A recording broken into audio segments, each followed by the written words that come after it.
ಅಗ್ನಿಸ್ಪರ್ಶವನ್ನು ಮಾಡಲಾಗುತ್ತೆ. ಬಳಿಕ ಭೂಸ್ಪರ್ಶ ದಹನ ಮಾಡಿ ಅಗ್ನಿ ದಿಗ್ಬಂಧನವನ್ನು ಕೂಡ ಅಲ್ಲಿ ಮಾಡಲಾಗುತ್ತೆ.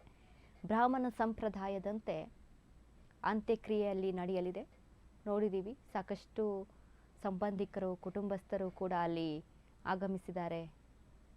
ಇನ್ನು ಹಲವಾರು ಸ್ಟಾರ್ ನಟರು ಕೂಡ ಅಂತಿಮ ದರ್ಶನವನ್ನು ಪಡೆದುಕೊಂಡ್ರು. ಶಿವರಾಜ್ ಕುಮಾರ್ ಆಗಿರ್ಬೋದು, ಪ್ರತಿಯೊಬ್ಬ ಹಿರಿಯ ನಟರು ಆಗಿರ್ಬೋದು, ಡೈರೆಕ್ಟರ್ಗಳು ಆಗಿರ್ಬೋದು, ಎಲ್ಲರೂ ಕೂಡ ಅಂತಿಮ ದರ್ಶನವನ್ನು ಪಡೆದುಕೊಂಡ್ರು ದ್ವಾರಕೀಶ್ ಅವರದ್ದು. ದ್ವಾರಕೀಶ್ ಅವರ ಬಗ್ಗೆ ಈ ಹಿಂದೆ ಕೂಡ ಸಾಕಷ್ಟು ಮಾಹಿತಿಗಳು ಕೇಳಿ ಬಂದಿತ್ತು. ಅಂದರೆ ಅನಾರೋಗ್ಯದ ಕಾರಣ ಸಾಕಷ್ಟು ಒಂದು ಅನಾರೋಗ್ಯಕ್ಕೆ ಬಳಲ್ತಾ ಇದ್ದಾರೆ, ಚೇತರಿಕೆ ಕಾಣೋದು ತುಂಬ ವಿರಳ ಅನ್ನುವಂಥ ಮಾಹಿತಿಗಳು, ಒಂದಿಷ್ಟು ಊಹಾಪೋಹಗಳು ಕೇಳಿ ಬಂದಿತ್ತು. ಆಗ ಒಂದು ಕ್ಷಣ ಎಲ್ಲರೂ ಕೂಡ ಅಪ್ಪ ದ್ವಾರಕೀಶ್ ಅವ್ರಿಗೆ ಏನೂ ಆಗಲಿಲ್ವಲ್ಲ, ಬದುಕೊಂಡ್ರು ಅನ್ನುವಂಥದ್ದನ್ನು ಎಲ್ಲರೂ ಕೂಡ ಒಂದು ರೀತಿ ನಿರಾಳತೆಯಿಂದ ಇತ್ತು ಜನತೆ, ಅಭಿಮಾನಿಗಳು. ಆದರೆ ನಿನ್ನೆ ಈ ಸುದ್ದಿಯನ್ನು ಕೇಳಿದ ಮೇಲೆ ಅಭಿಮಾನಿಗಳ ಶೋಕ ಕೂಡ ಮುಗಿಲು ಮುಟ್ಟಿತ್ತು. ಇನ್ನು ಸಿನಿಮಾ ರಂಗಕ್ಕೂ ಕೂಡ ತುಂಬಲಾಗದ ನಷ್ಟ.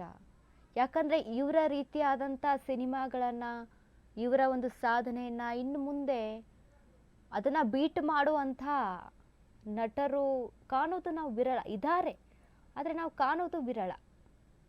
ಹೀಗಾಗಿ ಇದ್ರ ಬಗ್ಗೆ ಸಾಕಷ್ಟು ನಟ ನಟಿಯರು ಕೂಡ ಸಂತಾಪವನ್ನು ವ್ಯಕ್ತಪಡಿಸಿದ್ರು.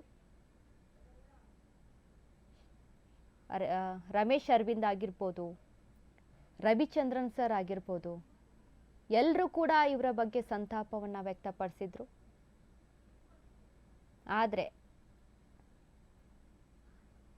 ಕನ್ನಡ ಸಿನಿಮಾ ರಂಗ ಇವತ್ತು ಒಬ್ಬ ಮಹಾನ್ ವ್ಯಕ್ತಿಯನ್ನು ಕಳೆದುಕೊಂಡಿದೆ. 81ನೇ ವಯಸ್ಸಿನಲ್ಲಿ ದ್ವಾರಕೀಶ್ ಅವರು ನಮ್ಮೆಲ್ಲರನ್ನ ಅಗಲಿ ಸ್ವರ್ಗವನ್ನು ಸೇರಿದ್ದಾರೆ.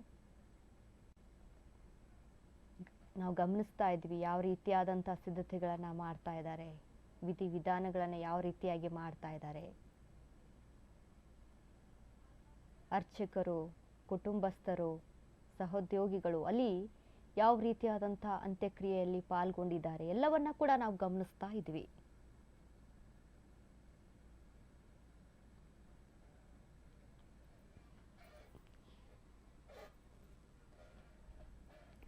ಚಿತ್ರರಂಗದ ರಾಜ ಕುಳ ದ್ವಾರಕೀಶ್ ಹಲವು ಮೊದಲುಗಳನ್ನು ಕನ್ನಡಕ್ಕೆ ಕೊಟ್ಟವರು.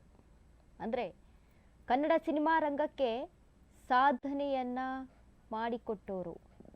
ಅದರ ಜೊತೆಗೆ ಓನ್ಲಿ ಕನ್ನಡ ಇಂಡಸ್ಟ್ರಿ ಮಾತ್ರ ಅಲ್ಲ, ತೆಲುಗು, ಹಿಂದಿ ಸಿನಿಮಾಗಳಲ್ಲೂ ಕೂಡ ನಿರ್ಮಾಣ ಮಾಡಿದ್ದಾರೆ, ನಟನೆಗಳನ್ನು ಮಾಡಿದ್ದಾರೆ, ಅಲ್ಲೂ ಕೂಡ ಸಾಧನೆಯನ್ನು ಮಾಡಿದ್ದಾರೆ. ಪ್ರಚಂಡ ಕುಳ್ಳ ತಮ್ಮ ಟ್ಯಾಲೆಂಟನ್ನು ಬೇರೆ ಇಂಡಸ್ಟ್ರಿಯಲ್ಲೂ ಕೂಡ ತಲುಪಿಸಿದ್ದಾರೆ.